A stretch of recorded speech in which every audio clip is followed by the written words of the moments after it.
Hello everyone. In this video, we will be discussing viewing, editing, and understanding Jira issues.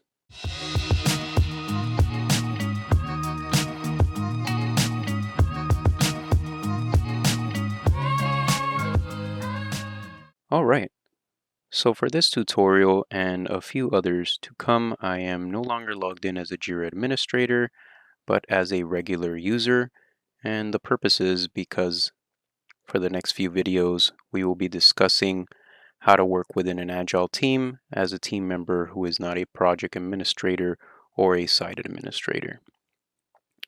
If you go up here to the top right icon, you can see I have a different icon. I'm logged in as Maverick. And if we go to the cog, I no longer have the administrator buttons, just settings for my Atlassian account and personal Jira settings. All right, so now we're going to go into a Jira issue. And for that, first I'll go to the issue search, or I can click on an issue. Now, because I'm in the navigator, you'll have all these filters on the left as before, and a list of Jira issues. If I want this on a full screen, I can actually click the issue key right here, and it'll open the issue on its own full page in a separate tab. Okay, so now for the details of a Jira issue, we're going to start on the upper left here. We can see we are in the sample Scrum project A. And this is our issue key again. And this little icon here will show us the issue type, which is a story. Right here we have the summary, which will be a brief detail of what the user wants done or is requesting or is having a problem with. So you can see if we click in, we can edit or X out. Below that we have a few buttons at our disposal. First is the attach, where we can attach an image, such as this, and we'll get a little attachment section showing up right there. Next, we can create a subtask. This is useful in case this particular issue has multiple steps you need to take. You can do that within subtasks to track each separate task that you need to do, and that'll look like this.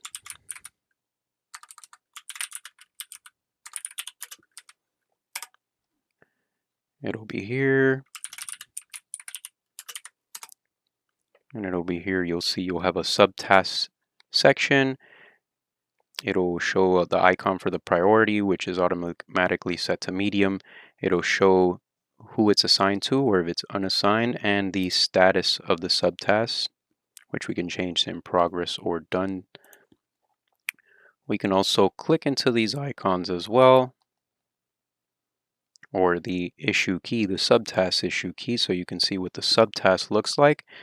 And it looks just like a normal issue, except we can see that it's of type subtask and it's one step below the story issue that we were just in, SSPA-9. Back to our original issue. Next, to create a subtask, we have a link issues button where we can link other issues to this issues. Let's say if another issue is blocking this issue or this issue is blocking another issue, we can create those kinds of relationships here. You'll get another section here called linked issues. Let's choose, for example, purposes is blocked by, and when we click in here, we can go ahead and set something else up. Just as an example, clicked an issue, link, and now we see we have a linked issue. This particular issue, SSPA-9, is blocked by this linked issue, and it'll show up here just like the subtask with the priority, assignment, and workflow status. Below that we have the activity section where we can add a comment to an issue. It'll show up here.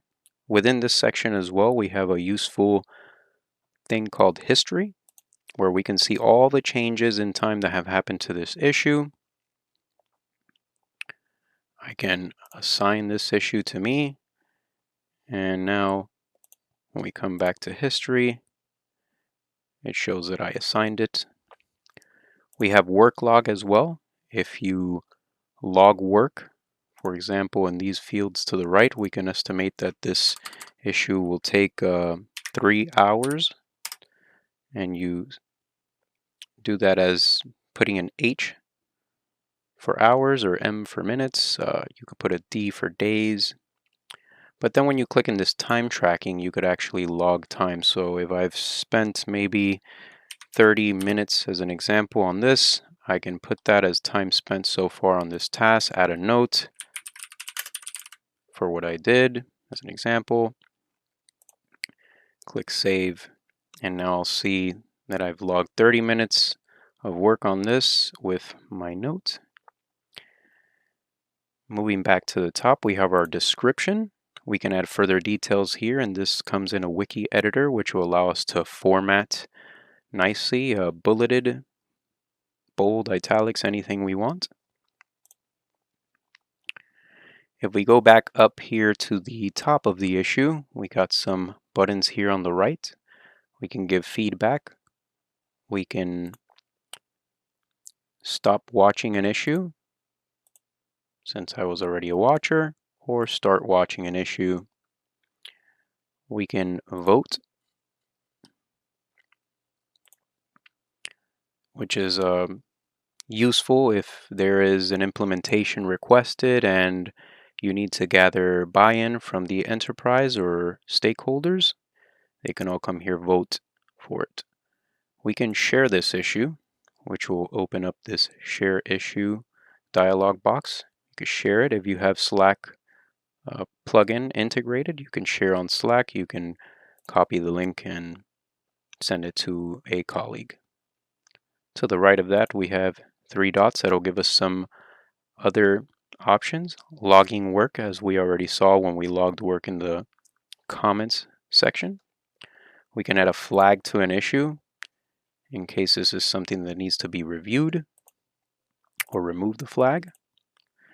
We can connect a Slack channel. We can move this issue to another project. We can clone this issue, which will make an exact copy of it. Delete the issue if you have permissions to do so. Print the issue, export XML, export Word, and just a few various options that we have there. This is a relatively new feature on cloud. We can also have pinned fields, so they show up right at the top. Let's say we want our time tracking, our original estimate, and time tracking at the top. We can go ahead and add that, and they'll be pinned to the top. Below this is a details section, which will have fields that are smaller in length than, say, a description field, which will be here in the center. You got the assignee, the reporter. You can add labels,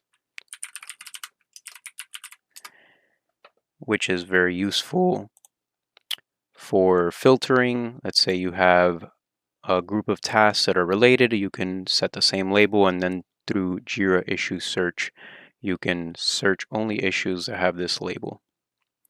You can add story points to your issue, change the priority. You can execute some automation if there's any set up. We will get into automation in further videos, mostly for project administrators. And these more fields on the bottom are collapsible when they're empty. When you fill them in, they should transfer to the top. If I select Epic, there it is, it popped up to the top. You can set a component. Components are also something that will be discussed later, but they're similar to labels. You can use them to categorize different issues and then only search for certain component issues to get a full list view of them.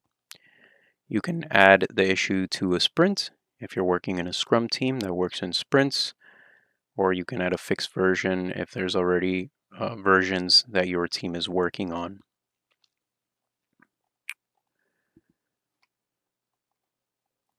These issues are also configurable with this configure fields button down here. This is more of a personal view, so it will remember your selections here. You can hide certain fields. Let's say you don't need story points, you can move it here and it will be hidden. Save changes.